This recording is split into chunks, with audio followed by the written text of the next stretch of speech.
Hello, welcome and welcome back. This is Jacob and today we are gonna be continuing the narration and character voicing for the main story of Arknights, episode 11, or as I like to call them, chapter 11, Return to Mist. Alright, before we begin, for anybody who might be new and bumping into these narrations, if you are not caught up so far with the story of Arknights up until this episode, this is already episode 2 for this chapter.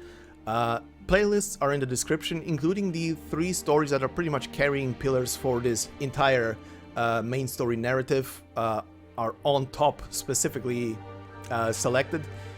Go through all of those and you will be pretty much caught up and you can just chill back and listen. But anyway, we are going to be doing the usual thing here at the beginning with the recaps and stuff. So for those of you who want to skip, the timestamp is in the comment section below as always. But also before we begin, once I'm done with the recap, there is a little thing that popped into my head right before, not right before, right like an hour after the recording of the previous part that I kind of want to voice before we start. It's a bit of a theory, just based on observation, but I'm just gonna quickly say it before we begin. But first, let's do the recap. And also, thank you very much for the likes on the previous part. So let's begin with the usual on the previous episode. Well, we began the chapter not in the present, but we jumped 26 years into the past. And we saw a gathering of the royal elite, including the very Aslan king, who was there present, but also a very adorable, cheeky, tiny Alardale who was just rampaging through everywhere, I guess. But we did get quite a bit of back information on Alardale, especially about her dream of becoming a Steam Knight. We even got treated to a very both adorable and wholesome, and also kind of sad when you think about it, picture of Alardale talking to the leftover armor of one of the Steam Knights, or rather one of her ancestors, her, oh boy, I'm gonna probably mess this one up, her grandmother. I think that was enough grands, right? Who was wearing that specific piece. But yeah, she talks to that piece, she voices her opinions, and at one point while she's in there talking to it, the 2 suspicious individuals come in. They talk about an assassination on the king and a bunch of very dubious stuff. The 2 individuals being, for us, the readers, just separated as a military person and a merchant. And in the meantime, as all of that is happening, quite the stir-up is happening around everywhere, as soldiers are everywhere looking for a certain little princess that has disappeared. The princess being none other than Alexandrina, aka Vina, aka Siege, who disappeared, but also from the mausoleum, the Realm Blade, or Sigh of Kings, has also disappeared. But the Vina's father is not very perturbed by that, as we saw, because he trusts the tutor that is essentially accompanying Vina. And who is that tutor? Well, we did see him in a picture that came up very quickly in there, and that happened as Alardale tried to escape the room she was in through a window, fell, but landed on something very soft. As she looked, she saw 3 big lions carrying a small little, maybe 3-year-old child on their back. And the big lion in the middle with a sword in the mouth actually spoke to Alardale and departed with something of a premonition for her, a future reading of sorts. But those are essentially Vina's tutors, and as her father, even though we don't see him, which is kind of sad that they never show him there. I wonder if there's gonna be a picture of him during all of this. But as he said, he is very trustworthy of him, and that apparently this specific fellow has quite the connection towards, or rather affection towards, little Vina, and that he is quite sure that nothing nothing will befall his daughter as long as our big boy is around, I guess. But yeah, that is about it in the past. Then we jumped ahead to only 4 years prior to where we are currently in the timeline, and we saw the introduction of an individual that we heard about in the previous chapter of the story, and that was Miss Golding. Miss Golding, who has a connection to Heidi, and I think Heidi also both spoke of her and mentioned her in her diary, if I remember correctly. But now we actually see her for the first time, and she is apparently the head of a orphanage, together with her helper by the name of Molly. And as the two of them are just going about their daily stuff, on one of those days, suddenly pretty much war breaks out. And as everything starts being too tumultuous, they all hide inside together with the kids and just await the next morning. And on the next morning, we both see Golding taking care, actually the night prior, if I remember correctly, the night prior taking care of Heidi, who she stumbled upon, as Heidi got wind of some information that needs to leave the city.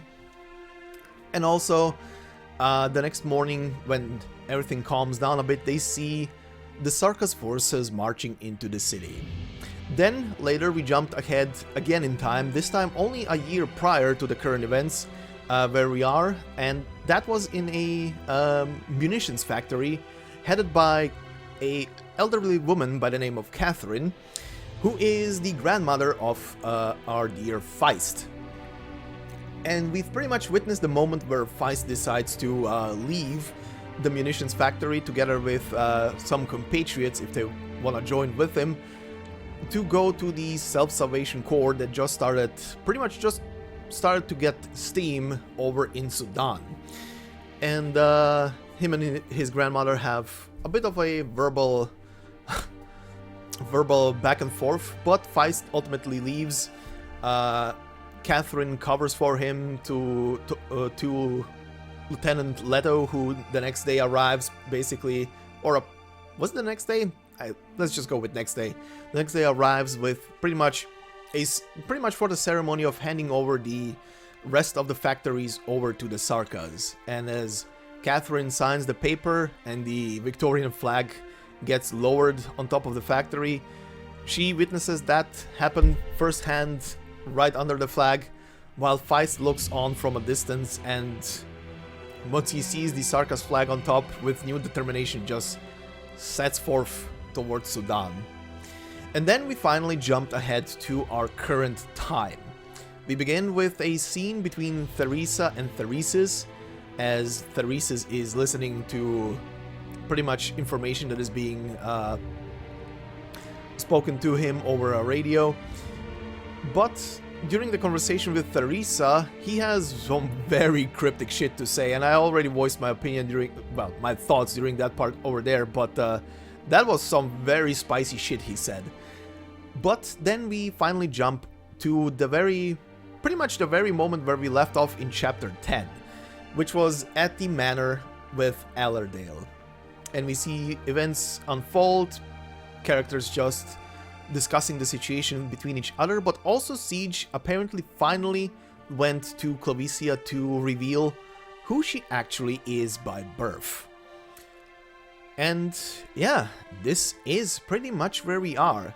Oh, one final thing that we learned from all of that was that the Realm Blade, the Sigh of Kings, is not just a mythological, legendary kind of like, oh, look at this fancy sword that we have. No, apparently the blade carries actual power with it. Now I want to talk about that, but let's begin with the stages. Alright, so first off, from now on, I'm gonna keep the narration here in adverse mode, because on adverse mode there are extra enemies, which I would like to add to these narrations. And second off, the thing I mentioned at the beginning that I wanted to discuss that only popped into my head after I was done recording, and that is about the lions. Now, at this point in the story, I'm too afraid to look at the wiki or anything else because I don't want to get spoiled, because I know how people are gung-ho to discuss anything even months prior while it is being fan-translated, so apologies if that is already known or not, or you know it already, but a thing popped into my head after the last episode, and it's a kind of a thing that was pretty much staring me down into my face when I was looking at that picture, and it's the very picture of the lions holding the blade. And it only hit me later, because obviously we as players know that the lions are a thing, but I personally always thought about the lions like the sheeps, for example, with Ea. They are there. Most people know that the sheeps actually exist. I mean, they're pretty much leading her around because of her condition and keeping her safe. But in Siege's case, it's a bit different. But at the same time, it started to make me think, especially because of that whole scene in the previous episode where apparently no one sees the lions. The lions only, apparently, you could pretty much interpret that as they chose to be seen by Allerdale to deliver a message to her and to save her life. But apparently only the royal bloodline can see them, plus the Aslan bloodline, plus selected individuals to which the lions appear, which is interesting by itself. But it made me think. And it made me think because I was looking at the picture of the lion holding the blade in its mouth, and the info you get later of, oh yeah, the blade is actually carries power with it. And I started thinking, what if the lions are a Faranmut? What if the lions are a Faranmut, or maybe just the middle one, the big one with like the goggles on his head, is a Faranmut, or a splinter of him, like we've known several of them. I mean, we have a bunch of characters on both of Rhode Island in the roster who are essentially pieces of a Faranmut, when you think about it. But we also know that they can put themselves into objects, or can be put into objects. So it started to make me think, oh, are they actually insinuating that the lions may be a Faranmut that either got... Well, I don't think it got imprisoned into the blade, but I think it put itself into the blade to protect someone, something, a promise, maybe? Which is an interesting thought to keep in mind, if that actually comes to fruition. I would love it. But anyway, apologies for all of that. I just wanted to say that. If that would have hit me last time during recording, I would have probably said it at the end of the episode. But yeah, that was very interesting. And I wonder if that's gonna come through. Obviously, if anything I just said is already confirmed or not, please no spoilers. You can obviously comment on the fact how ridiculous or how you find the theory, but please no spoilers. Anyway, today we are gonna be covering the story from stages 5, 6, 7, and 8, including the description on the training stage, of course. But this is gonna be that, plus on stage 7 we get yet another entry into our little book up there on the top left. So let us begin. Alright, 11.5. Equivalent exchange. Here history stands silently, laden with dust. Is it titles that give people honor, or vice versa? One funny thing that I've noticed while doing stuff on adverse difficulty, there is no recommended operator level. You're on your own, buddy. Anyway, let us begin.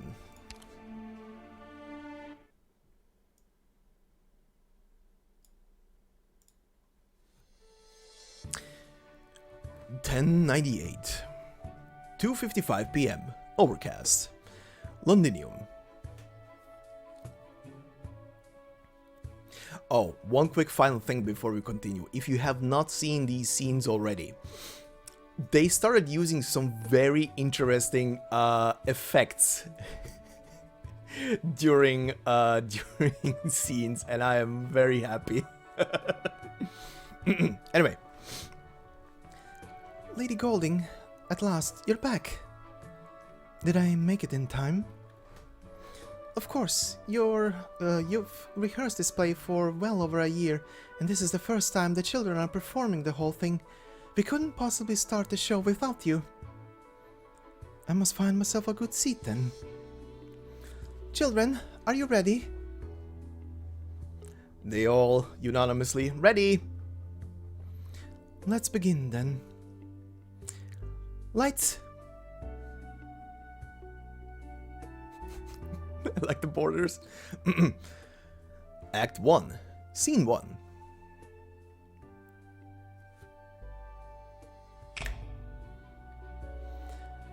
Good morning, sir. There is a look of concern on your face. Is something worrying you? The horn of victory has blown atop the walls for 3 days and nights, but why do I feel uneasy?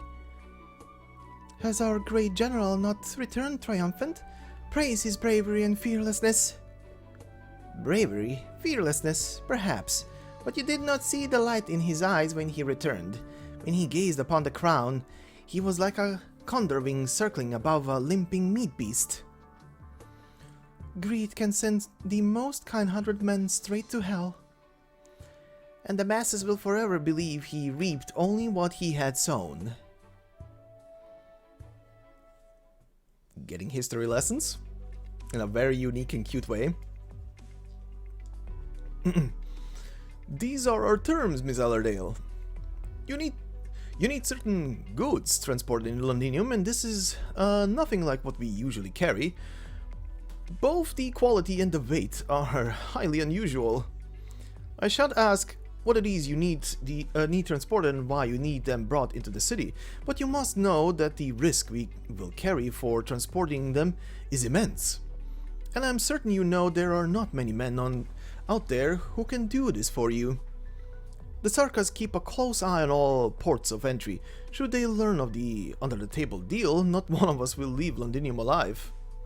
Even if your background and the greed of your friends watching your back are enough to keep your lifestyle in Central Londinium as is, I'm afraid they won't help with this affair.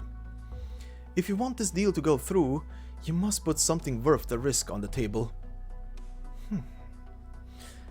Thank you for agreeing to meet with me, Mr. Bader. I will consider your proposal. Time waits for no one. You must make your decision soon. They're asking prices high. We've discussed this situation. The Royal Mint is in Sarka's hands. News of this must have already spread throughout the entire country via the Magna bankers. Merchant smugglers are worried that the payment they earn will be worthless by the time next month. Naturally, they demand a method of payment that will keep its value in the long term. You intend to accept this term? Mr. Beta was right. Time waits for no one. We have at most 5 days to prepare. If we are to ambush the Defense Forces command tower, we need to bring more weapons into the city. But what they demand is very dear to you. But this is the position we are in, Clovicia. This is the position I am in. How would you figure what it means to me? I'm afraid... No, I can say this for sure. Your speculations are all wrong. Do you think of me simply as the magnificent Duke of Cumberland? You likely weren't even born yet, but I saw them hang Victoria's magnificent Lion King in the palace gardens with my own 2 eyes. My name is Cumberland, and everyone knows Cumberland was His Majesty's most faithful friend. Do you think the reason I stand here in front of you completely unharmed is because the bigwigs in Parliament had mercy on me? Even now, I still regrettably attend Lieutenant Colonel Letu's cocktail parties. My words still carry some weight there, and they still need me to soothe the masses. Of course, this is for our cause. It is also my own means. I understand your sacrifice. Without your protection, the Self-Salvation Corps could not have made it to this day. I'm not a girl anymore. That thing in the attic means nothing. It is a pile of scrap. Oof.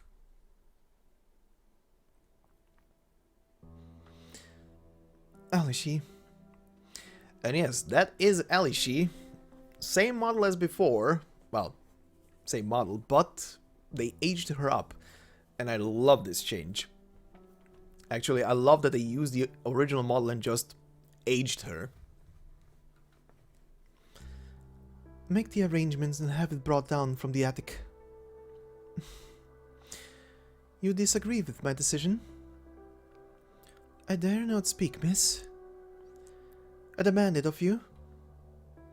Lady Allerdale, no matter what you say, it's still House Cumberland's steam armor. The blood of your ancestors, that most esteemed duke's blood flows within that armor. It is an honor that Victoria bestowed upon House Cumberland, and it is the symbol of your house, ever on high. It can be destroyed in the flames of war, it can be given to another who is noble and unsullied. It can't be traded to a greedy merchant. You don't think Mr. Bader is worthy? An ancient set of armor, treated as a lowly collectible, and then traded away at a bargaining price for just... Alishi, you've been at my side all these years, ever since I was born. We've kept the long-fallen House Cumberland alive. My house was built on nothing but a bunch of empty words. Glory, loyalty, nobility, or perhaps benevolence, but none of them hold any meaning today. It's you and I upon whom this house now stands. I understand, miss.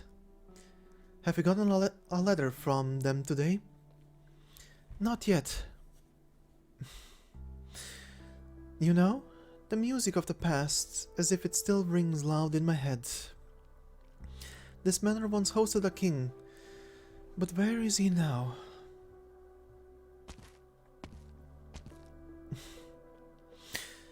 My apologies, Your Highness. Call me Vina. Welcome, Vina. I've returned from patrolling with the fighters. You're still willing to go on missions with the fighters of the Self-Salvation Corps. Splendid. I want to do as much as I can. It's more than enough for the men to simply know you are here. I've heard from Clavicia. That attic is absolutely cluttered with rubbish. I've got to pull myself together and clean up a bit. Lots of dust there. I must have had Your Highness helping me with such things. Allerdale, I don't want you to sell that armor. Is that an edict from Your Highness? I have no rights to issue one. You're the one responsible for the Self-Salvation Corps, not me. You know better than I what's right for the Corps, and I understand that the armor can buy us an opportunity. But please give me some time. I will find a way. Vina, you needn't worry yourself over this. Is that an order from the Self-Salvation Corps Auchteric District Leader? Very well. If nothing ever happened, perhaps. Never mind, it's all in the past.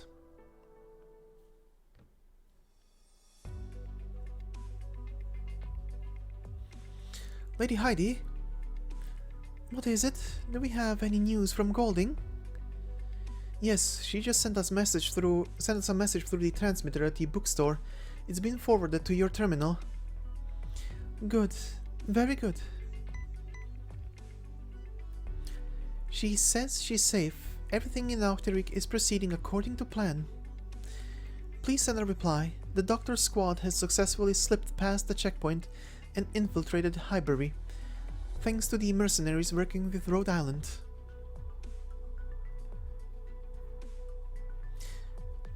Catherine, there is a problem with the conveyor belt at loading area number 9.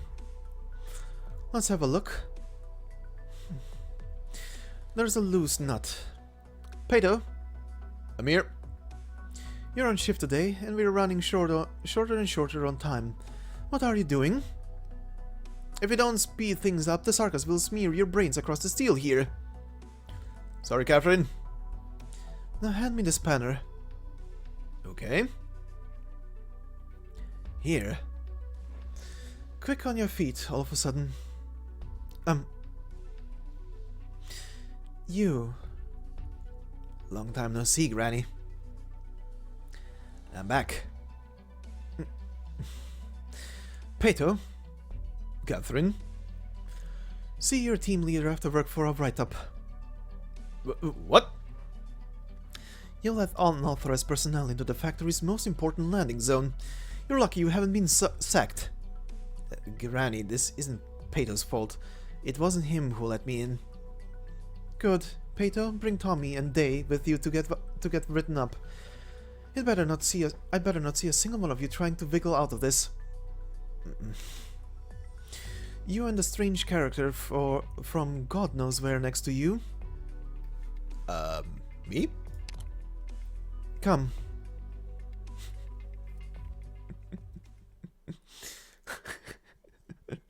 The strange character next to you. Oh, me. Anyway, continuing. Act 3, Scene 7.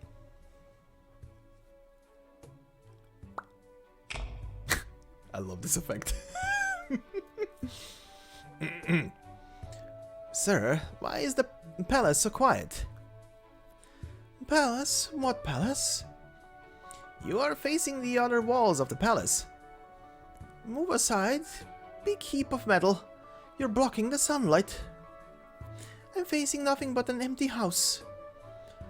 I am a steam knight. I purge all evil and injustice. Young man, it's over. No, it's not. Nor shall it ever be. So long as we still know what is right and what is wrong, so long as we never hesitate to make the right decision, it shall never be over. I made my way here precisely for that reason. I invite all men to join me. Even you have yet to relax your tightly clenched fist, am I right? More history lessons.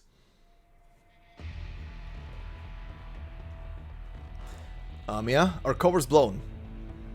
How many hostiles? Recon operator reports 4 mercenary patrol teams headed in our direction. We have to pass through the district to reach the Defense Forces command tower. And we only just made it inside. The Sarkas forces are way too quick to react. We're being ambushed. How is the backup route looking? If the mercenaries have been lured to to the front here. No, it won't work. There's another squad coming up fast. The Self-Salvation Corps just spotted them. What did they say? They had a run-in with the squad when they evacuated from Sudan. They say the Sarkas fight, well, they're inhuman. The vampires, man. Notify all units. The operation has been cancelled. Prepare to pull out immediately. There's no time. The vampire fighters are moving way too fast. The Self-Salvation Corps has engaged them.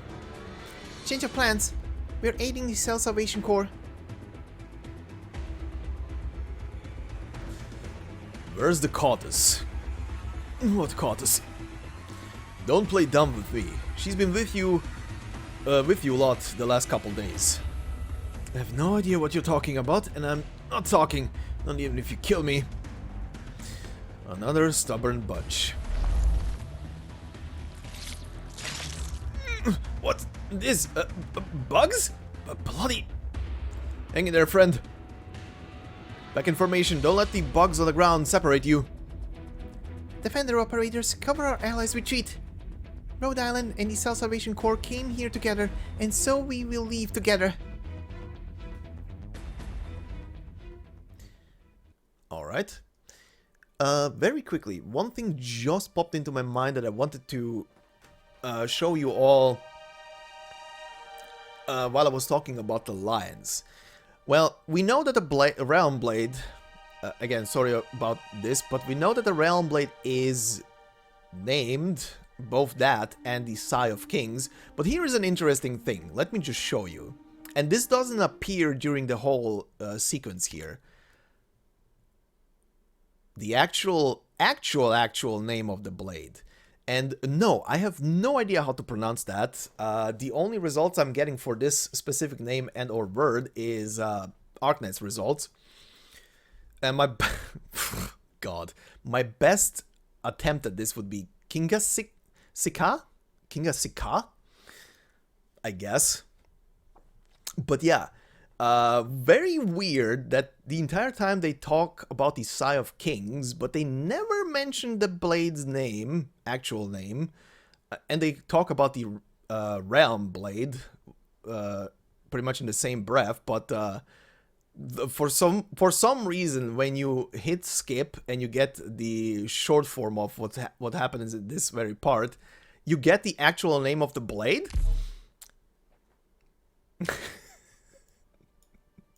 Alright then. Weird. Don't know why. Maybe it's an oversight, but anyway. On this stage, we have, when you do it on adverse mode, 2 new enemies to add to the narration. We have the Seed of Withering, a flying enemy, Originium Art's creation of the Nachtzer King, mindless except for an obsession with self-destruction. They create death for others to feed upon. And then we have the elite version, Seed of Decay, Originium Art's creation of the Nachtzer King. It is a violation of the laws of nature, rejecting life for death. They create death for others to feed upon. Alright, and with those beautiful 2 descriptions, we go to the after story.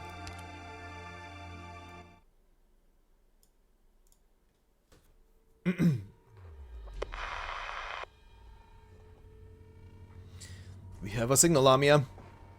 Good. Casters, hold the shield with me. Everyone else, get to the corner.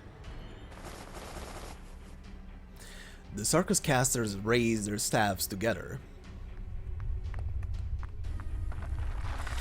Monsters...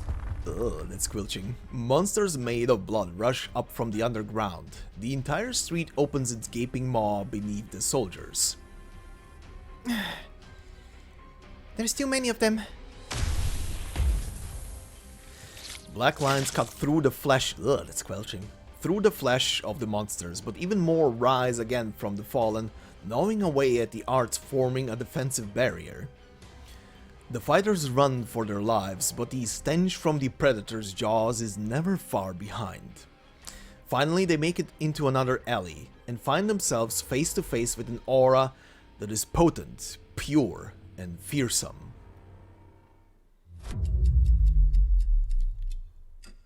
Stop.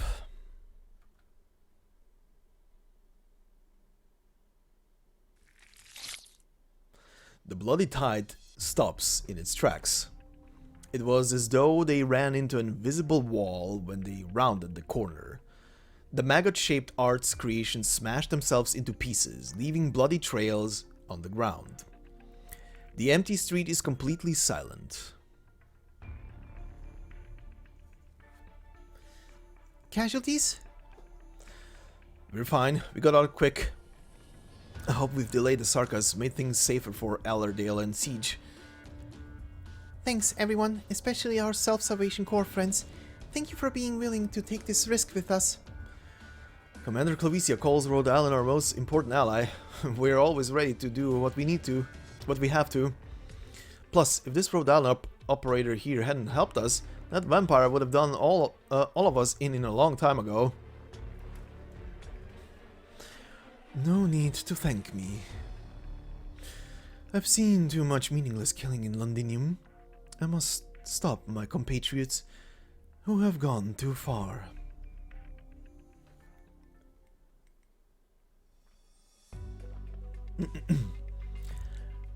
Sorry, Doctor. I thought I was just coming home with you.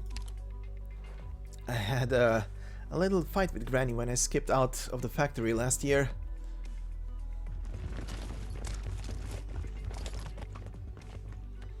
A dozen big bruising workers surround you. Their eyes are filled with suspicion. You glance at the drills and spanners in their hands, then at Feist, dressed like the workers, but here on his own. Seems it was more than just a little fight. I guess Granny is still sore at me. I've got no reason to be sore at a dead man. I didn't even know my only grandson was still alive till a minute ago. I wanted to send a message, but it was too risky. The Sarkas monitor all communications into Highbury. I can't let the Sarkas tie you to the Self-Salvation Corps. So you joined that band of crackpots? The Londinium Citizen Self-Salvation Corps. We did a lot in Sudan, Granny. The Sarkas control the media, and they call us an unnamed violent gang. You're the ones who blew up the wall. It was the Sarkas damaged the wall while pursuing the core. Right. It was mostly the Sarkas who did it. Sure. Wink. Sure. Closure! Where the bombs? Sorry. So you're here to blow up the armory? Of course not. What did you say to your Self-Salvation Corps friends? We're making weapons for the Sarkas to use against Victorians. No, Granny. What I told them was... My Granny stands up to protect their livelihoods. I know you think I'm a brat with little more than a couple of silly tricks, but I didn't come back to drag the workers into this, and I'm not here to try to convince you either. I have my goals, of course, and it'd be brilliant if you were able to help me, but first, I just wanted to see that you're safe. Come here and let me have a look at you. Adorable. Granny. You've put on a few inches, brat. Yeah, I grew a little bit. So adorable. Anyway. I'll have the goods soon. A suit of steam armor. How many men would kill to get one like it? The nobles of Lithuania love to flaunt such storied antiques. Oh, and do be sure to ask those Colombian firms as well. They might be interested even if the tech is centuries old.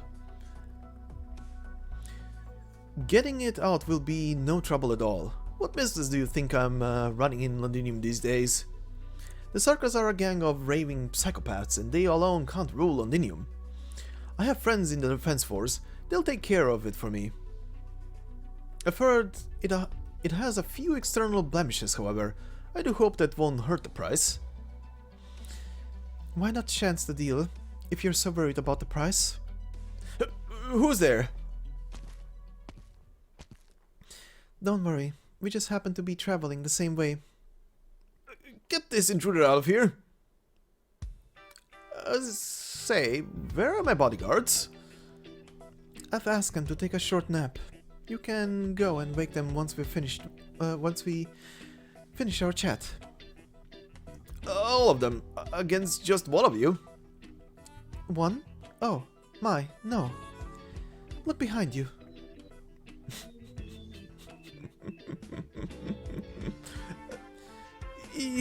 This is Londinium. I've got friends in high places. Oh, where are they? Do tell. I bet I'd get on famously. Don't do anything rash now. Play nice with us and nobody has to get beat. Whatever Siege says, you do. Otherwise, my claws won't be aimed at the wall next time. Oh, alright, I understand. Seriously? You really got into it there. I learned from you a lot. Now then, let him go. You can open your eyes and put your hands down now, Mr. Bader. If not going to hurt you. At least not yet. What do you want? My terms are clear. Cancel the deal for the Cumberland steam armor. And you let me go if I agree? Yes. But I'll make sure you keep your side of the bargain. Show Mr. Bader our map, Morgan. With pleasure.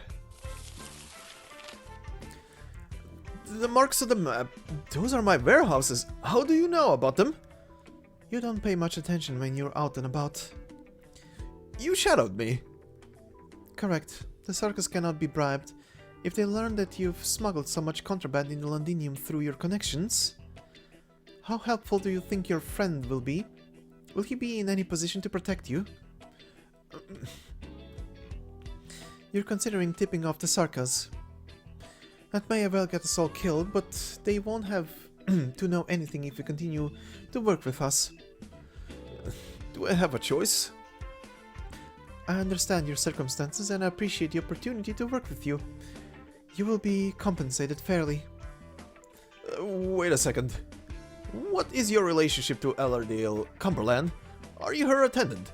I can't imagine House Cumberland is in any position to hire one. Watch your mouth. The Cumberland serve Vina, not the other way around. She's the daughter of the Duke. You don't mean... No, I'm nobody. Lady Cumberland and I are comrades, along with thousands upon thousands of Londonians who long for peace. I do hope you're one of them, Mr. Bader. Indra almost spilling the beans. Act 4, Scene 3.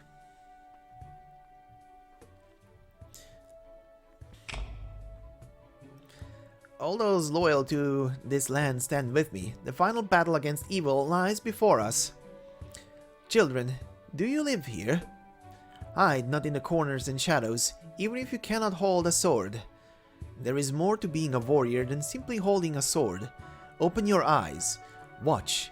Listen. Think. Trust in the Mother Crystal, for she is hidden... Wait, what? Sorry. Tell me what is right, what is wrong, and what kind of life you wish to live. I march onwards, with you as my witnesses.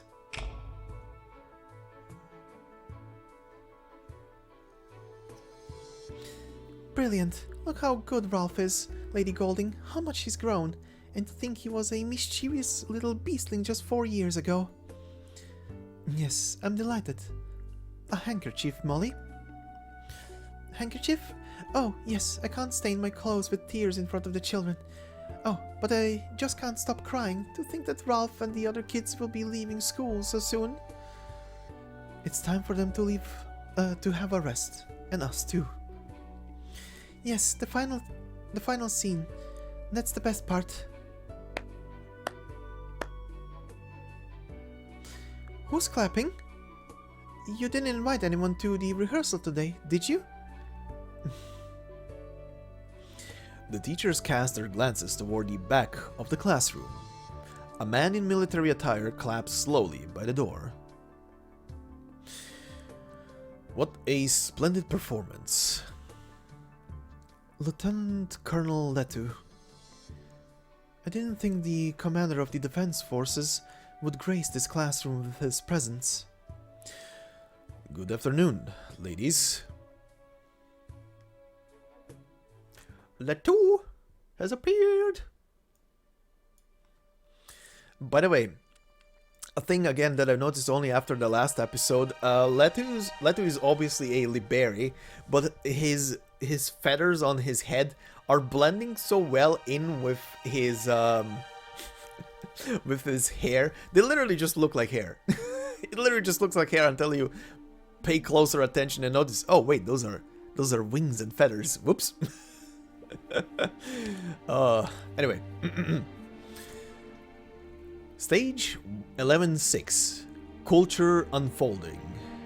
War cannot destroy a nation, not until its culture too begins to die out. And 11-6 only carries a before part.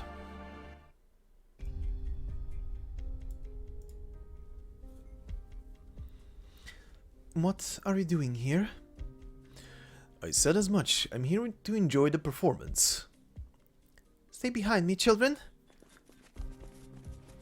I mean no offense, Lieutenant Colonel Letu, but you're not welcome here. No need to be so distant, Golding. I've always approved of your efforts. The more difficult the times, the more important education becomes. You're speaking as though you have nothing to do with these difficult times. You're always finely dressed, aren't you? No matter what the times. The only difference is you have more and more medals on your collar now. Helping the military commission govern Londinium is not an easy job. I've encountered my share of difficulties. But my love for the city has never changed. I'm just like you in that regard. I'm sure Tom the cobbler agrees. Tom is a friend too. The memory of that incident pains me. He got drunk and babbled something about His Majesty and these team knights. He could hardly even spell Sarkas. He's still alive. Life is about more than simply being alive. Are you accusing me of betraying Victoria, Golding? I respect your courage, ladies. But you're mistaken. I came here to take another look at this school, nothing more. It's unfortunate that you seem to have forgotten me, Miss Molly. Forgotten? I've spent just as much time here as you have. I even remember the children who came with you. Unfortunately, I was no longer free after my graduation from the military academy. Golding, you trusted me once. We discussed the history of Gaul, the eternal pillars of literature. That will do, Lieutenant Colonel Letu. I'm grateful to your father for sponsoring the school over the years. He made effort to light the torch of wisdom, to drive out ignorance and chaos. I once thought you like him, but you've extinguished the tiny spark with your own two hands. Is that so, Golding? Why do you think the school has survived this long? Why, you don't even dare threaten us! I have no reason to threaten you. Certainly not with the children around. We're all remnants of Gaul, Miss Golding. We know the merciless devastation of war, the snuffing of countless lives, and the destruction of human progress towards wisdom. I don't want Londinium to be the next Lingonesse, nor do I want to see the wonderful play that I just witnessed disappear forever. And I paused there for a second because, yes, I think this word is just, or rather name is just being pronounced, at least in English, Lingonesse, or Lingonesse, however. I tried to look up if it actually means anything or if it is an actual thing. The best I could find when it comes to through pronunciations was that this is a name or word that is derived from actual Celtic, Gaulish Celtic, and well, obviously not a language that is being used anymore, but you know, it is what it is. Anyway, this is the burden that I have chosen to bear. I cannot endorse your views. The Royal Opera House of Lingonesse has long since been reduced to ash, but Ode au Triomphe continues to be performed around the world. That right there, that play, you can actually get a poster of it as a random thing in Integrated Strategies 3. 2, pardon, not 3. Why did I think of 3? Buildings fall and metal giants rust, but what we created within never dies. It's our knowledge, our culture, our hope. The darker the clouds of war, the more important it is that we hold onto our beliefs, trust in beauty, and remind ourselves what separates us from the animals. You believe you can win a conflict like this? What you represent, fear, power, violence, these things can't keep everyone suppressed forever. I must believe. I can only believe. As long as there is light, we'll follow it. I envy you then, Miss Golding. Look up at the dark clouds above you. A storm is coming. There is still time before the thunderbolts falls. We have a choice. I hope to see the conclusion of the play someday.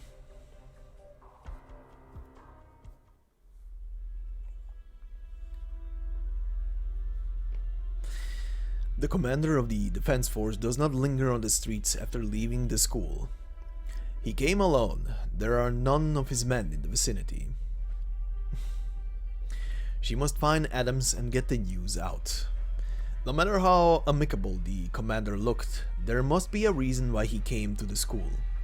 Molly does not know, and neither do the children, but Golding does.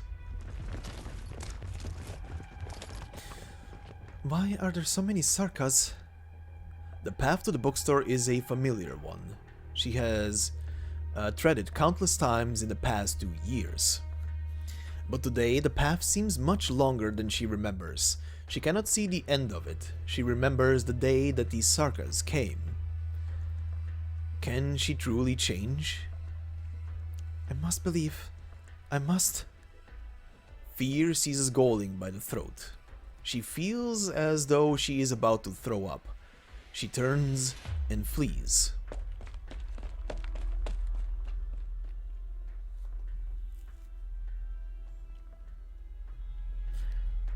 Lance, Patty, the kids, none. You need not have bothered yourself with a task as simple as this, sir. Then you should have arrested Mr. Golding, Letu. It's what Manfred would have done. Old Red-Eye would have left us. Old Red-Eye wouldn't have left a soul in the school alive. We know you're not Sarkas. We want to save our final shred of dignity for yourself, for the defense force, for the people of the city. But we believe this is safer. Why, you... Lance, Patty, I hope the children are safe. I'm scared, Lieutenant Colonel. Scared that people like you and the Sarkas may hurt the children. Scared that the children could grow up to be like you. You sound just like our unconscious guest here. Yes, we are feeling... She cares about those young Victorians more than she cares about herself. We can feel it, but we find it difficult to understand, especially since it does not arise from ties of blood. Sir? We find you interesting. Through you, we understand ourselves, understand the Sarkas better. You want answers? About what? You did not seem the kind of person to be curious about the Sarkas, Letu. My apologies, sir. The mission always comes first. Take Miss Molly back, Lieutenant Colonel. Watch her closely. We will stay by Miss Golding's side and gather intelligence for the coming war. Yes, sir. What's the matter, sir? Someone has discovered us. Should I call the men? No need. They can't stop him. He has learned much from Theresa. We will have an interesting conversation.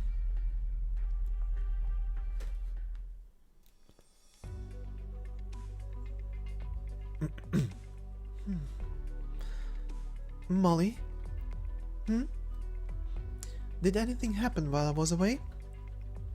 No, Lance and Patty were scared. Ralph and the other kids took their little ones to get some rest. Good. I've been thinking. The children will enjoy the play, won't they? Our hard work will mean something. What are you talking about?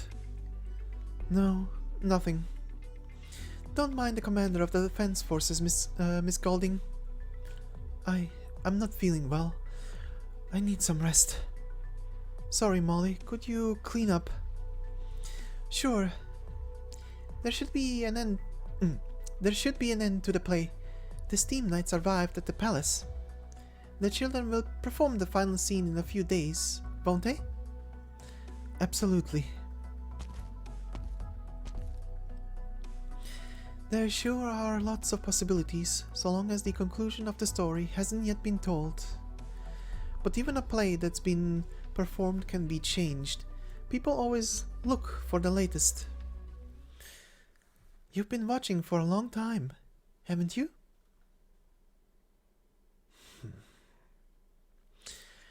The stage is right here. Why don't we start from the beginning? From Act 1? Everyone dreams about how things would have been if none of this had happened. What ifs mean nothing. But if there is even a remote possibility, why don't you join us on stage, sir? Good morning, sir. There is a look of concern on your face. Is something worrying you? The horn of victory has blown atop the walls for 3 days and nights, but why do I feel uneasy? Has our great general not returned triumphant?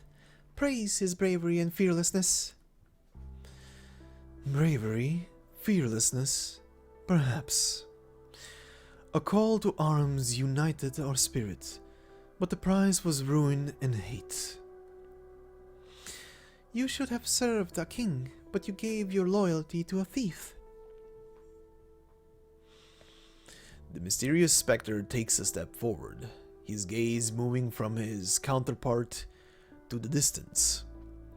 He is not building up tension, but recalling memories of another battlefield, memories that have lain dormant for too long.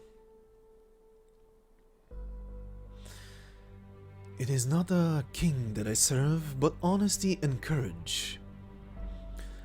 Destruction awaits if you stay on this path. The destruction of the individual is nothing compared to having to watch a tyrant bring this country to ruin. How do you know her end, sir? I can predict her end, as I know her beginning. How could you reminisce about the past, young as you are? Who can keep the sun from setting? Such desires are the greatest greed. I have seen countless acts of madness performed in the name of preserving this glory. They turn to banditry or fight amongst themselves, ultimately accelerating the decay of this country. Molly turns around on stage, takes a few steps, then turns back, hiding her face in the shadows. But her counterpart speaks first. His expression is calm, like water undisturbed. He shifts his head, then crosses them.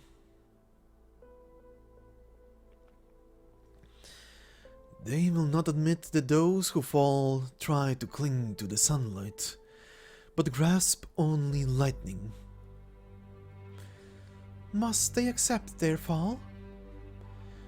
They can choose to not look back at the peak. If they would turn their gaze around, they would realize that it is no abyss lying before them, but fertile earth in which infinite possibilities lie. You say the abyss can be conquered. You do not know the truth of the abyss, nor do you understand that time is short. The abyss lies before us. We can fill it with flesh and burn the remnants with blood, leaving behind wide open fields for those who come after. Only when the ashes of the old are blown away can a new crop grow on the field to feed the next generation.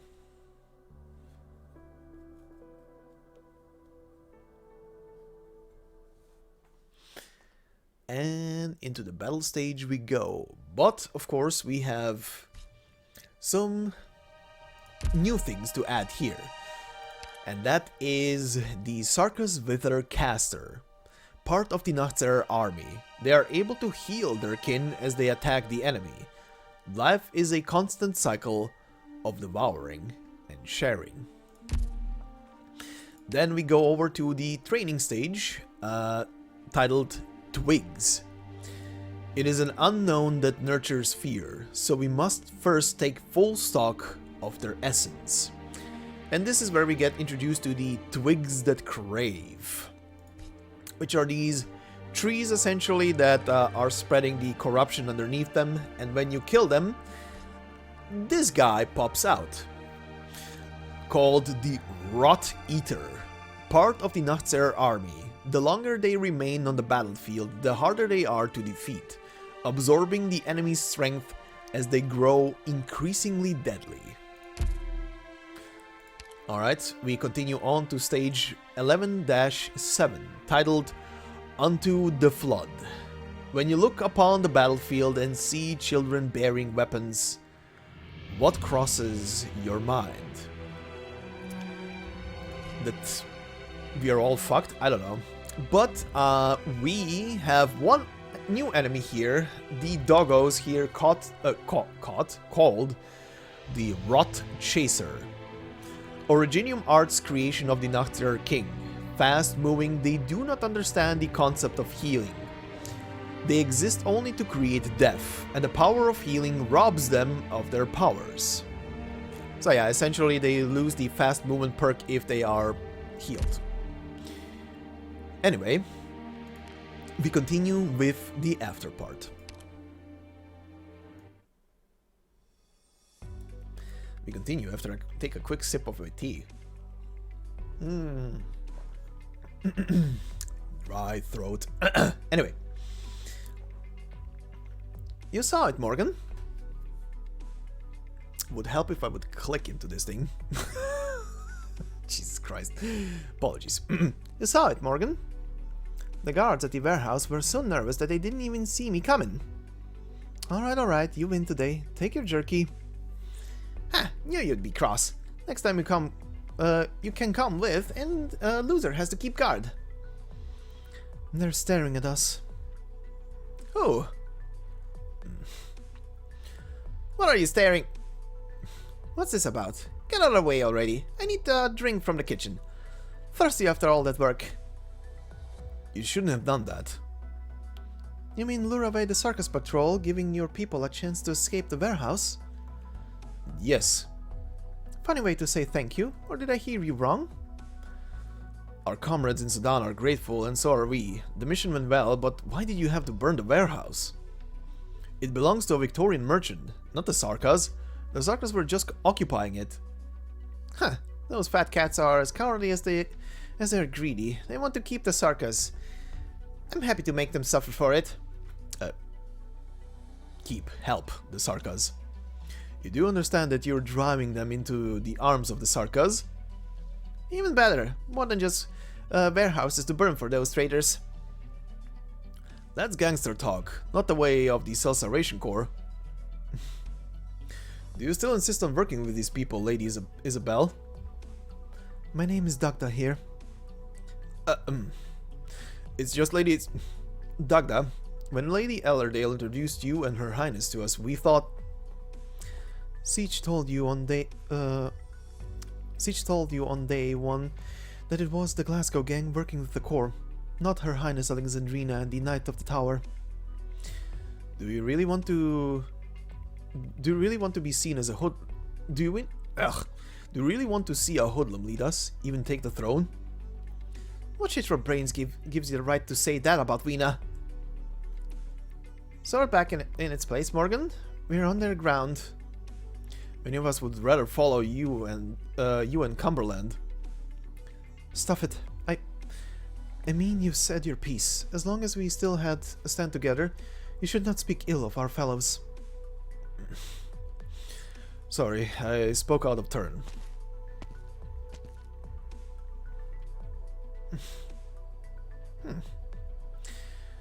You shouldn't have stopped me. I'll let you make a mess for Weena and to clean up, not to mention the bunny and the doctor from Rhode Island. Next time, think about your company before you lose your head. That is a sentence that was just said by Indra, of all people. Huh, never thought the day would come that you would be the one talking to me about losing my head. Gonna change and adapt to the environment. Look how Dagda is doing. Don't say that, it feels weird. You think I wanna congratulate you? Living your way doesn't feel too nice. But there's one thing that, one thing the past couple days have taught me, Morgan. We have to adapt to keep up with Weena. Here, your jerky. Neither of us won the day. Keep it. I've got no appetite. I've been thinking, Hannah. Is this the kind of life that Weena wants? Since when did nobles and merchants give her the respect she deserves? We're not thinking from the right angle. They'll realize Weena is a good leader, and the respect Weena gets, she would have earned herself.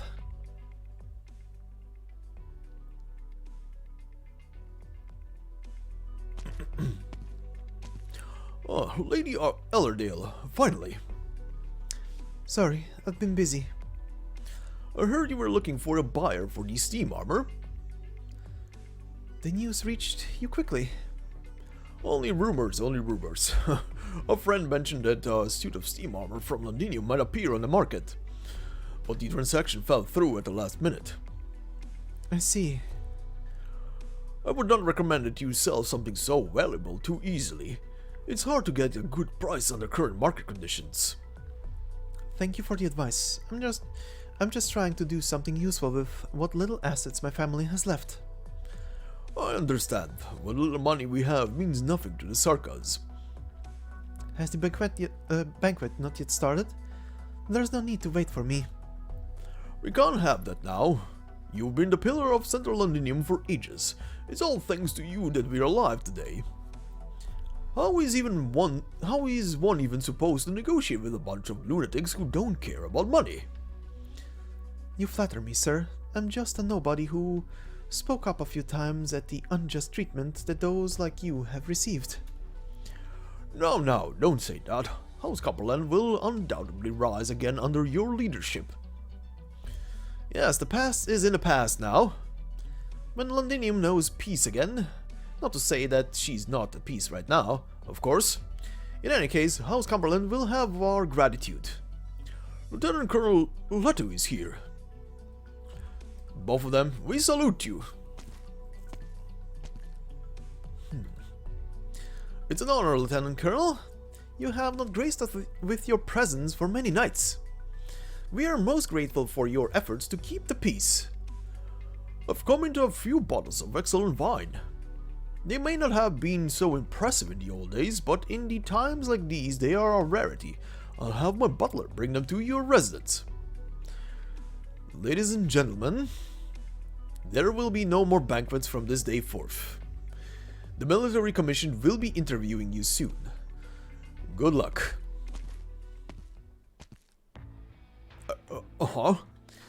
Wait, no, what do you mean? Lieutenant Colonel Leto! Lieutenant Colonel Leto! Lady Ellerday, you must speak to Lieutenant Colonel Leto. This is serious. People will die. Lieutenant Colonel, please don't go! Miss, this is... The Sarkas have been biding their time. They let these fools wallow in luxury in order to keep the dukes from coming together. There is nothing any given duke would like more than to become the master of Victoria. At the center of Victorian high society in Londinium, and whoever makes an enemy of Londinium nobility makes an enemy of the entire state. Such an offense against Victoria would have forced the dukes to put aside their individual interests and join forces to march on Londinium. But the Sarkas don't care anymore. They've achieved their goal. Some think what befell Londinium the past few years a disaster, but now war has truly come. What about us then? Could you talk to Lieutenant Colonel Leto, as the nobles suggested? You might... They called me Pillar, but whom amongst them set foot in Cumberland Manor before the Sarkas took control of Londinium? Which of the Duke's true friends participated in these pretentious banquets? I'm simply a figurehead for nobles who lack chips on their side, or those who are trying to protect themselves. They flocked to the Cumberland banner, so Cumberland may take the fall for them. So, what you mean is... Let's go, Alishi. Inform our Self-Salvation Corps and Rhode Island friends to evacuate the Ducal Manor immediately. It is no longer safe. We'll take one last look at our ancestral home. Ellerdale? You are... A letter from the Duke.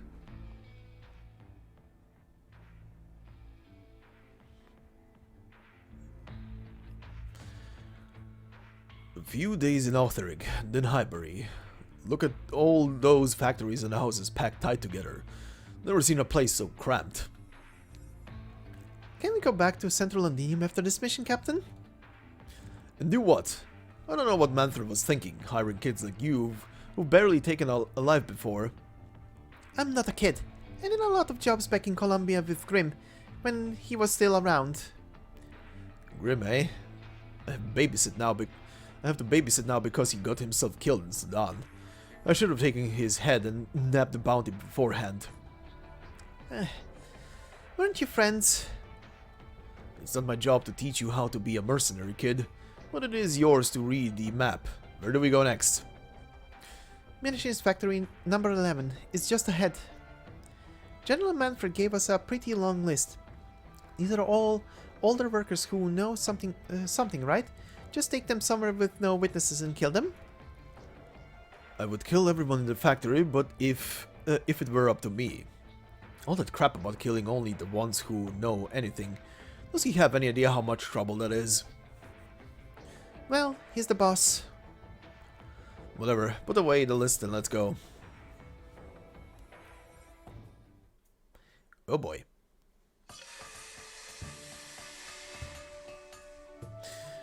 Feist! Pato. It's been a year. I missed you. Sorry, I should have tried to send word. Never mind that. I'm so glad to see you. For the past year, I've been telling everyone that they definitely come back alive. Remember that vent over there? There's a bit of a platform outside the other end of it. A few years ago, you said you would jump off it and onto the factory next door. We were scared out of our minds. It was, what, more than 30 meters off the ground? Fall and you'll be dead for sure. But you dared to jump, and then Tommy jumped, they jumped, and in the end, I jumped too. Whenever they ask me if I think you're dead, I tell them to look up at the vent. We weren't afraid of anything, were we? So these are your Self-Salvation Corps friends? Hello. Looks well read to me. I don't know what it is, but when you just normally read this stuff to yourself, it doesn't really click in your head, but whenever they comment on something like this, it makes me self-conscious. It's kind of like slightly breaking the fourth wall there. God damn it. Anyway, looks well read to me. I heard there were all kinds in the Corps. Guess the rumors are true. That doctor is definitely well read. Not that you do. I'm partnered with the Corps. You have partners? It's sounding more and more like the real deal, isn't it? So, why have you come back? Anything I can help with? Pato? Catherine, I'm sorry. Not back to work. Yes, ma'am. But Feist is back, isn't he? He's not going anywhere. Don't you worry about him right now. As for your friend, we should talk somewhere else.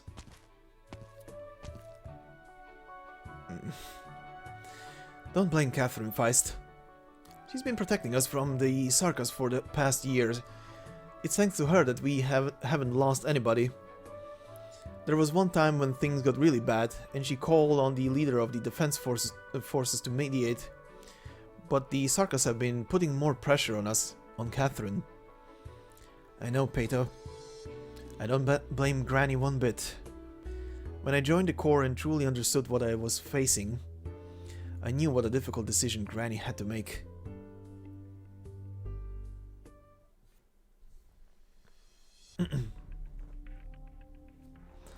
Alright, talk. What did you come back for?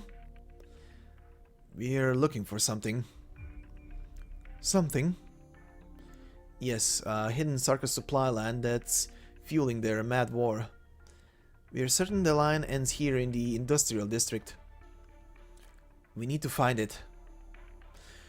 Feist says no one knows the district better. No one knows the district better than you, Granny. I'm sure you can help. That's why I came to you. Flattering me won't do you any good. We just need a clue. Yes, we won't cause any trouble for the factory. Why do you think I would help you? Maybe I already told Pato to call the Sarkas mercenaries. If that's the case, I'll have to flee with the others. Tell me how many died in the incident you caused in Sudan? Do you remember their names, their faces? Do you remember what they looked like when they died? Their last words? I... Don't rush your answer, Feist, and don't try to bluff your way through it. I don't know what this doctor of yours thinks, but I know you. You think you're smart, but being smart isn't enough to fool death. Catherine, a bunch of Sarkers just showed up at the door. Doctor, we need to get out of here. They say Lieutenant Colonel Ledu, a Defense Force officer, wants to see you. You're to be escorted. What? George, watch these two and make sure they stay put.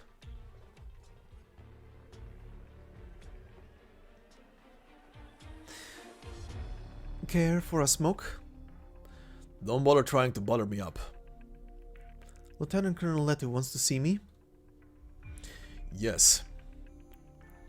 We've been meeting our targets, nothing for him to worry about. Whatever, he wants to see you. Come with us. Give me a minute, I have something to take care of first. We're not asking, old bag. I have to put someone in charge. This is very sudden after all. We can wait a little bit, can't we? Whispering. I don't think the general wants a scene. Ugh. You have 10 minutes. Good enough.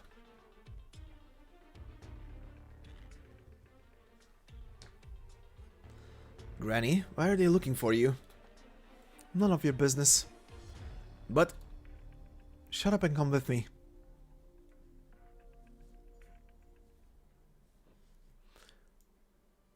Alright, and we go over to stage 11-8, our final stage for today, titled At a Standstill. War, when befalling the commoner, is a great mountain that can crush in an instant, capable of destroying all hope they once had. So let's begin.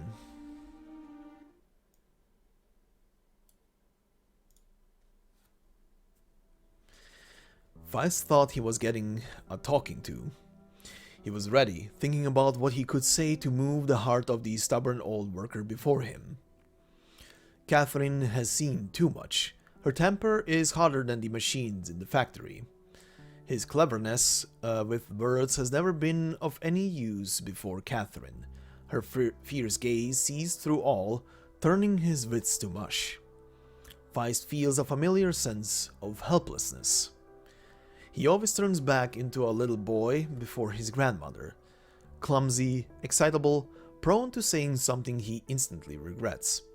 He can only wait for his grandmother to speak first. But Catherine says nothing. She leads Feist down a long path. When they finally stop, he glances at her expression and surprisingly sees no hint of anger. What's up ahead? Nothing. I remember this workshop. You used to come here by yourself. Why is the production line empty though? What did you think this place was for? The old workers wouldn't say, but Pato made a bet with Day that it's the secret workshop where they used to build steam armor. Tell Pato he won the bet. So this is really the steam armor? No, I don't understand. I followed you down this path a few times. I heard the machines running and the conveyor belt moving. They still run, if someone hits the switch.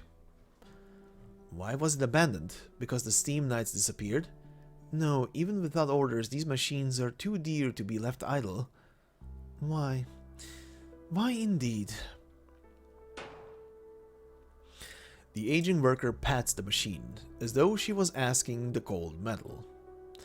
Feist realizes that all these machines are spotless, with nary a speck of dust on them. It is as though time has stopped in this secret workshop. Do you know why I'm the only one who came here? Cam, Milk, Branson, they should have been standing here, and Harvey, he'd be responsible for watching the thrusters. When the production line moves as one, I guarantee you've never heard a song quite like it. Harvey, isn't that Dad's name? Yes. Your dad was the smartest worker in the entire city. He came up with all sorts of crazy ideas. I've only seen him in photos. I wish you could have seen him in the flesh. You're like him, too much so at times. Harvey was an expert in steam engines.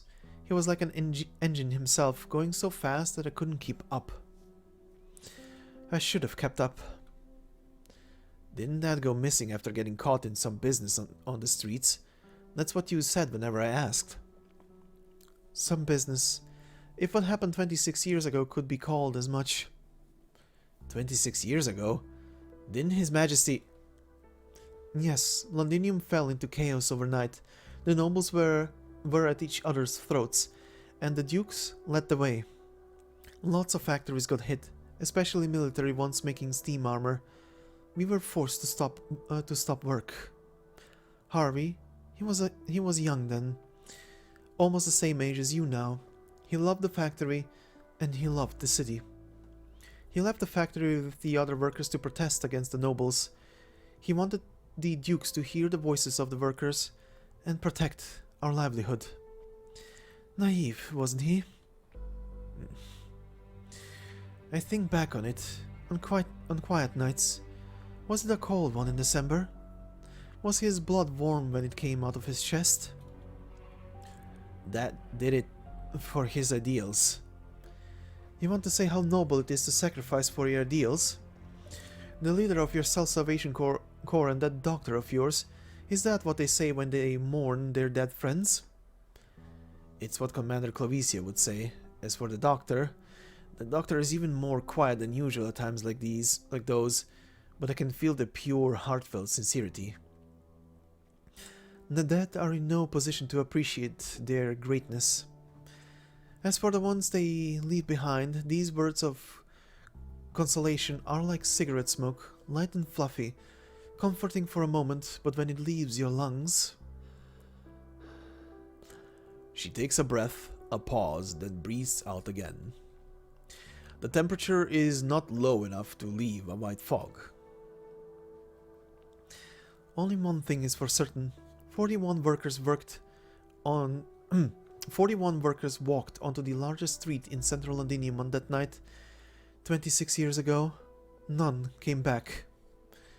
Nothing changed about the city.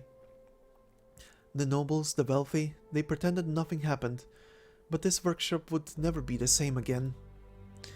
I'm too old to train another group of workers as good as them, Feist. They should have taken over for me. Harvey should have been the one to teach you all you knew. Granny.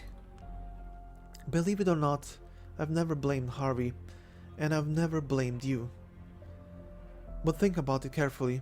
You should have thought about it carefully when you tried to lead Pato and the others into your rebellion. If you survive this war, but the others don't, will you be like me, fraught with grief and regret night after night, leaning over machines with no one to use them? I didn't understand your decision 3 years ago. Granny. But now, when I think back to the day when I tried to put myself in your shoes, it would have taken me a long time to make that decision. You're right, being smart isn't enough to fool death. But compromise and subservience won't get the job done either. Catherine takes a drag of her cigarette and says nothing. I can't say I've thought this through. I can't guarantee we'll be able to drive out the Sarkas. I've been feeling the weight on my shoulders ever since Rhode Island told us that we didn't have much time. I'm afraid I'll do something stupid again. But I can't stop here. Otherwise I'll never be able to face Johnny, Gabby, and the Self-Salvation Corps fighters who gave their lives. Too young, too naive, little brat. You there, Doctor, you look like you've got a grip on yourself, unlike this boy. Would you kindly take care of him? I'll do my best. There is a hidden compartment in the third drawer of my desk. What? The Sarkars are watching closely. There's no place for you here. read it, and get out. Don't bring trouble to anyone else. Thanks, Granny. You catch a glimpse of Catherine's expression as she passes by you. Sorrow and gratification. Let's take a look, Doctor. Granny's room is over there.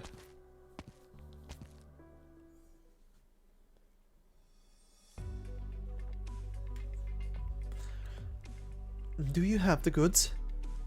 All here. How's Mr. Bader? I heard he's ill. Anyway, it's all here. Our business is concluded. Good. Please pass on my gratitude. One after another, heavily armored mercenaries emerge from the warehouse. Their leader walks towards the Self-Salvation Corps and extends the hand, not holding a weapon. Are you our new employer? I'm Totter. Hello, Totter. Thank you for making the trip. The container was a little stuffy. Not that it's much different out here. Welcome to Londinium. Teammate, take our new friends to the base. Watch out for Sarka's patrols. Yes, ma'am. Come with us.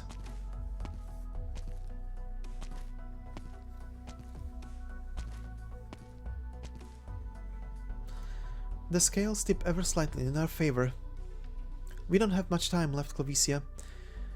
They've begun calling the nobles. We've evacuated the ducal residence and moved to Hideout Beta, which is better concealed. It's safe for now, but I'm not sure for how long. The number of Sarkas in the city is increasing. The bulk of their force will return in 3 days. The Nachtzer King, the terrible corpse eater. Amia told me about his powers. He eats war, turning the battlefield into part of himself simply by standing on it. How do we defeat the battlefield itself? The Duke's fleet must be united to win. Our soldiers have to avoid him. That's why we need to move before he returns. They're living legends. The Sarka's royal court. If they truly plan to suppress this entire city over the heads of Lieutenant Colonel Letu and the defense forces.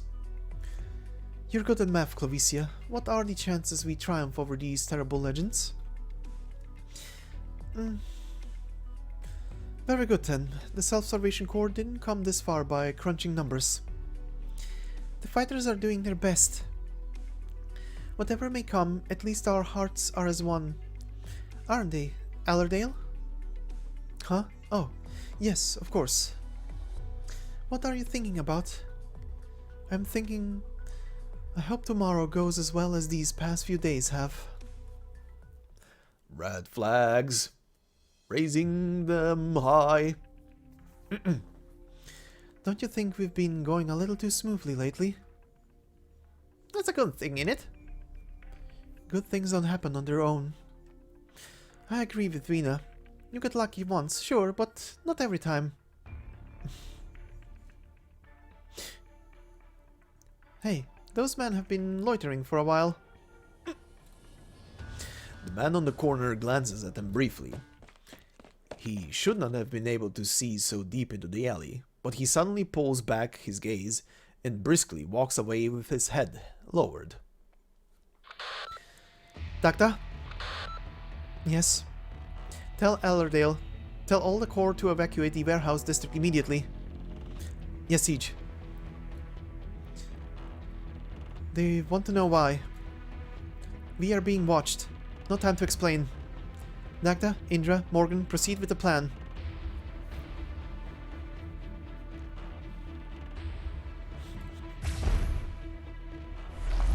Oh! Is everyone out? I don't know. Run now. Talk later.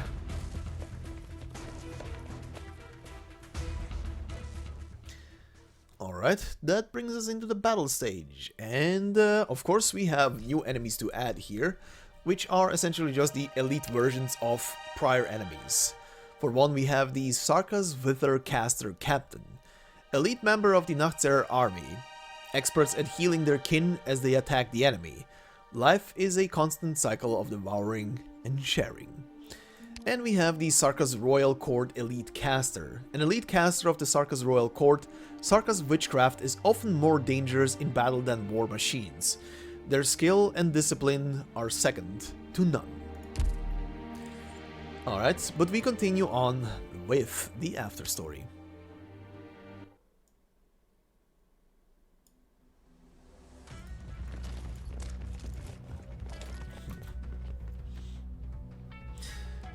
They're still on our tails.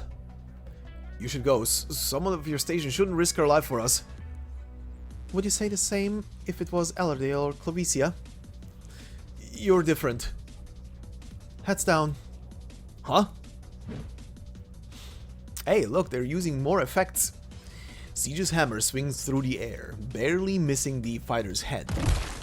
A massive hole appears on the wall with the sound of bricks cracking. Within lies the severed head of a Sarka's caster still holding his wand. Different, am I? You... Stay close. I'm not in the habit of slowing down my fights. We haven't shaken them yet. These Sarkas are persistent. Their uniform is the same, but the Sarkas of Sudan are like children compared to these. They're different. What should we do? Keep making circles in the streets? You used to sit in front of a desk, didn't you? Huh? Yes, I was an accountant. Why? How did you travel? By car? Yes. Do you know how wide the Londinium Alley is? How long it takes to run through one end of Wellington to the other? How many sewer entrances there are on each block? No. They do. Who does? Over here, Vina. Target sighted. Hostiles in the shadows. This way, Vina. I hear explosions coming from the safe house. The core fighters aren't moving quick enough. We have to cover their retreat. This way!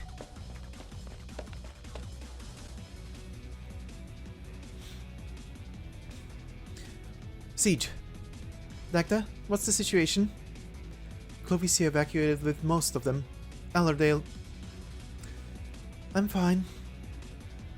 You're hurt. I can take care of myself. You should not have returned, Your Highness. They're inside. Kill them all. Forgive my bluntness, Siege. I don't think you should... You don't think I should have come here either?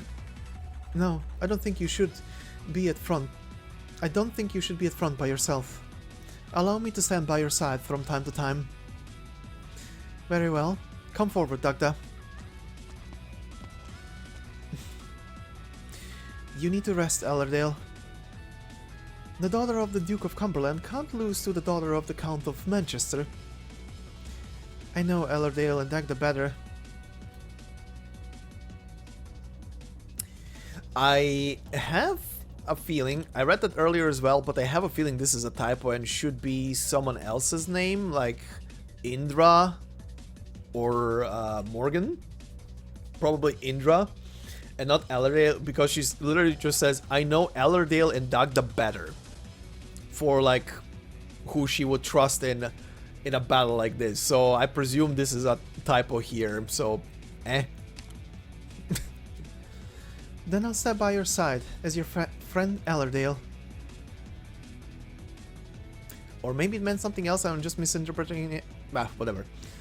What about you, soldier? Can you stand? Yes. Then grab your weapon and fight. Londinium, this iron jungle belongs to us. It's time to show the Sarkas who is hunter and who is hunted. Your station would save you, Aslan. We don't care. The Sarka's future is now. You'll be buried with the past. Wait. Look out. Ambush behind the shelves. You're sharp. Hey, over here. No, here. Do it, Siege. Now then. Look out!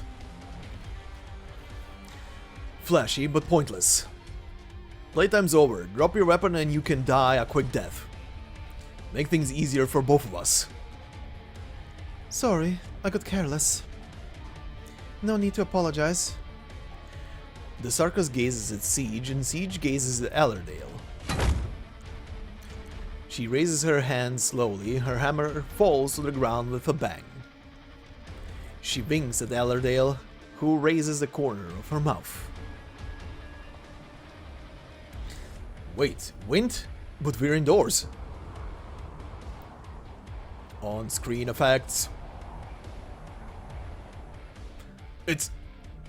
Damn it, it's arts incoming! Vina, catch. Now then.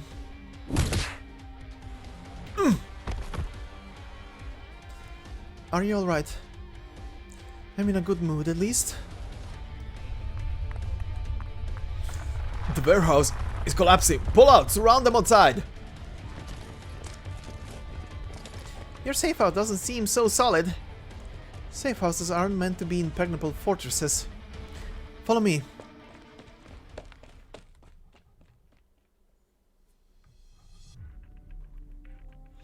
The hidden passage should be blocked under the rubble, but we need to up our pace. You need to get your wounds wrapped, Ellerdale. I'm fine. Dagda, take the fight back to the self-salvation fighter back to the self-salvation corps camp. We'll split up. Siege. You showed us leadership. Now it's our turn to show you what we can do. Thank you. Where are you going? Ellerdale's injuries can't wait. I'll find somewhere nearby. Wait, I remember this place. Surprised you still have an impression of this alley, Vina. That afternoon when you brought back the Sigh of Kings with them. What? Nothing. Let's keep going. This path connects the place to the ducal residence. Not many know of its existence. I have assurance from one whose word carries weight that Cumberland Manor will be safe until tomorrow. Enough for us to get these little flesh wounds treated.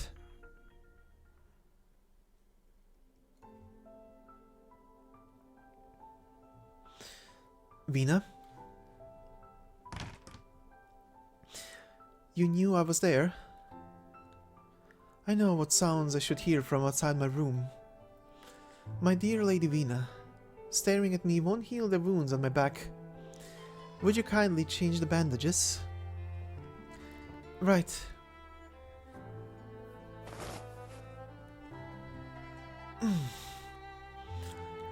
Sorry, was I too heavy-handed? It's nothing. I just let my guard down, where there aren't so many eyes on me. You bled a lot. How many times did you get hit? Most of them don't hurt anymore. If I reacted faster, maybe it would have saved you a scar. Escaping from those fights was no mean feat. Besides, I've been wanting to thank you for days. You've helped the Corps a lot, and you even saved the old steam armor. I have a responsibility, Ellerdale. I don't want to see you lose anything else. No matter, Vina. If there is one thing I've learned over the years, it's that life usually doesn't go the way we want. If it did, we wouldn't be hiding in this dark little room, and we wouldn't be sitting with a bunch of stinking bandages.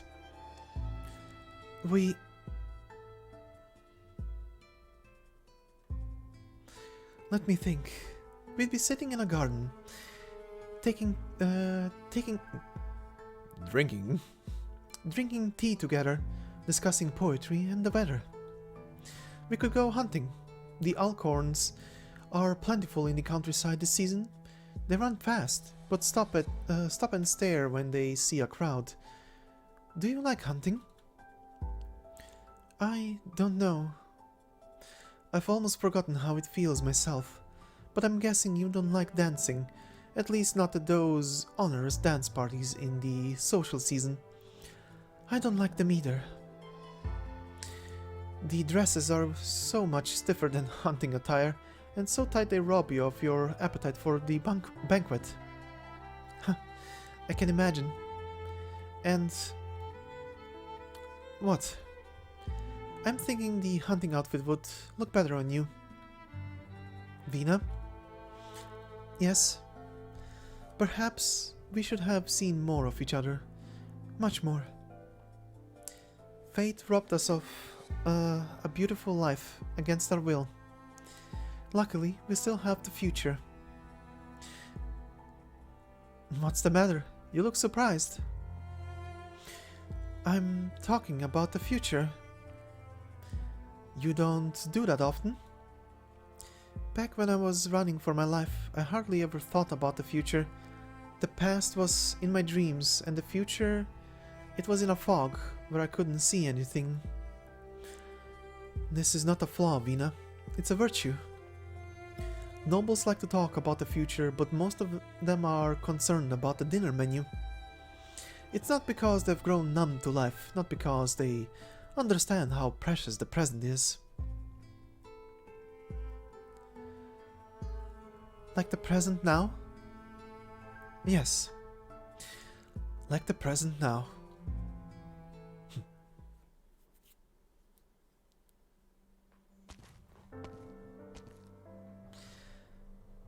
Alishi? Good morning, Lady Allerdale. Everything is in order. The steam armor. Why have you taken it out? It's too big to take with us. Is that so? Has Her Highness Alexandrina left? Yes, she has her own mission. Your injuries are fine, thanks to Her Highness. I haven't seen you smile like this in a long time.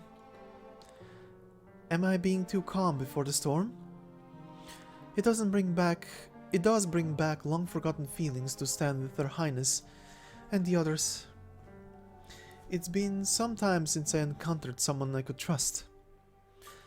Her Highness Alexandrina saved this armor for you. I may be a lowly servant, but I feel a sense of gratitude. It's the pride of Cumberland. Pride. The armor and your honored ancestors, I remember how you used to talk to them. Children like to wallow in fantasy. But I learned 26 years ago that it's no hero, just a broken hunk of metal. We've all changed, yet the armor seems frozen in time. Do you like Her Highness Alexandrina? Her Highness is very kind. I've seen how she treats her fellows, eating the same food and sleeping in the same room. She's not like most nobles. She doesn't see them as her servants, nor will she abandon them. Victoria is fortunate. The heart of Her Highness is strong. Years of exile have not undermined her dignity and integrity. You said Victoria. What about yourself, my lady? What do you think of Her Highness? I hope she has a bright future. So I got a letter last night. 2 in the same day. She's impatient. But you've reunited with Her Highness. Do you remember how Her Highness came here with the Sigh of Kings? 26 years ago, it must have been a sign, and its portents might come true very soon. We've waited for so long, miss. You could... Allerdale, Cumberland. You will meet Vina again. Someday.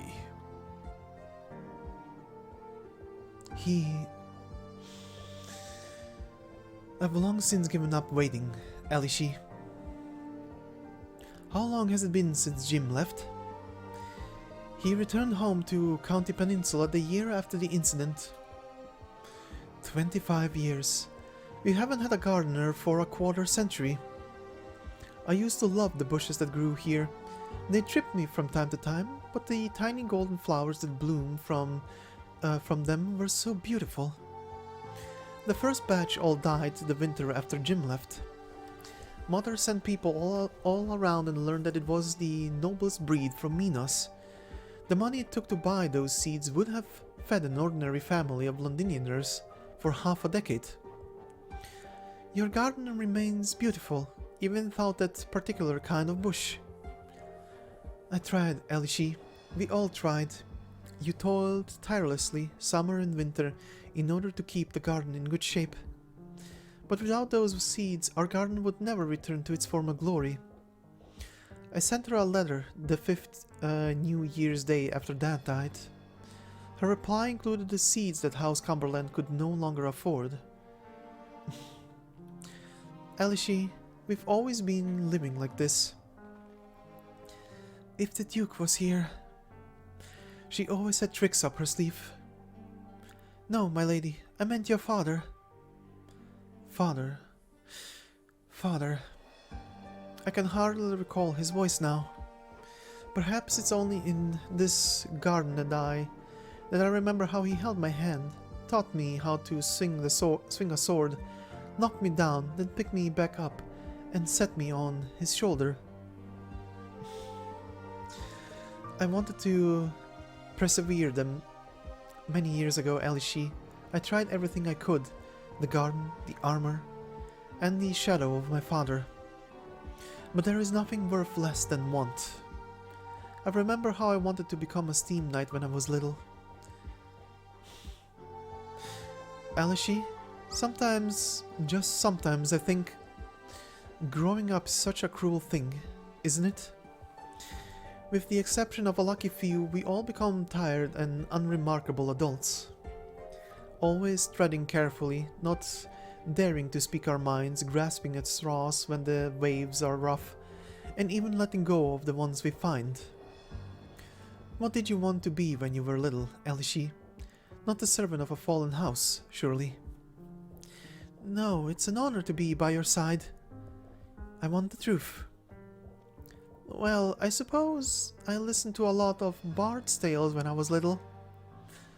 Ah, Elishi the Bard. Please don't tease me.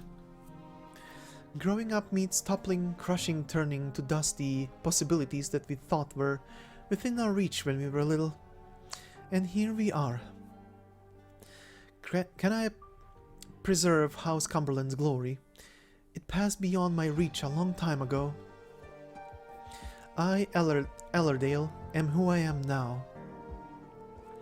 But even you cannot say who Ellerdale will be, can you? Will be? I'm old, miss. I couldn't squeeze a tune out of an instrument even if I had the chance. But you promised me. Maybe you thought it was just a childish fancy. But I've always believed that you could do it. To be a steam knight, greater than Charles Lynch, greater than any of your ancestors. You'll do it for me, won't you? Enough, Elishi. She wouldn't permit it. Then what do you want to do? I'm behind you, no matter what no matter your choice. Take your time. You always make the right decision. Miss, permit me to walk around this garden one last time. It's most dear to me, even if it's just a shadow of its former self. Ellerdale wants to say something, but does not open her mouth. She watches someone with whom she has spent virtually every day of her entire life walk toward the center of the garden. They have been through the worst of times together and have been transformed them in ways they could not have imagined. Ellerdale realizes that she has not seen Elishi smile like this for years. She feels a sense of tranquility, one that she has not felt in ages. If there is still a chance...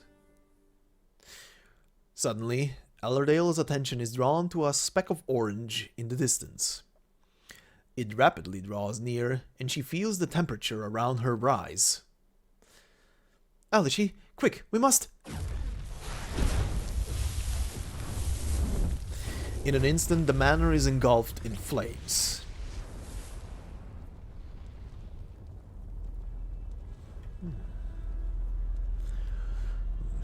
Your Highness, Quiet. You're disturbing my enjoyment of the view. Storied history turns to cinder, the proud manners of the nobles reduced to charred ruins. Tiles carefully sculpted and laid over centuries peel off one by one.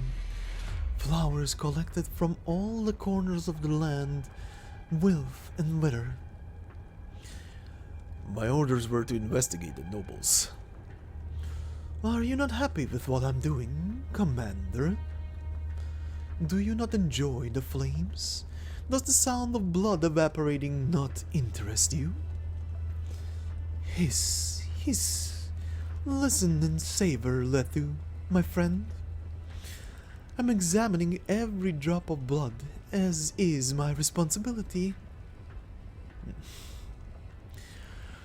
I will assist your investigation, ensuring that no traitor walks free, as is my duty.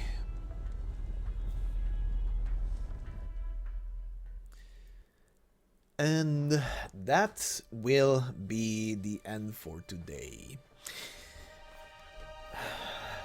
Boy, this part is literally just everybody raising the red flags, and then well, when you raise enough of them, shit starts happening. The bowl charges in. But anyway, this will be it for today. So all I can say here is, oh boy.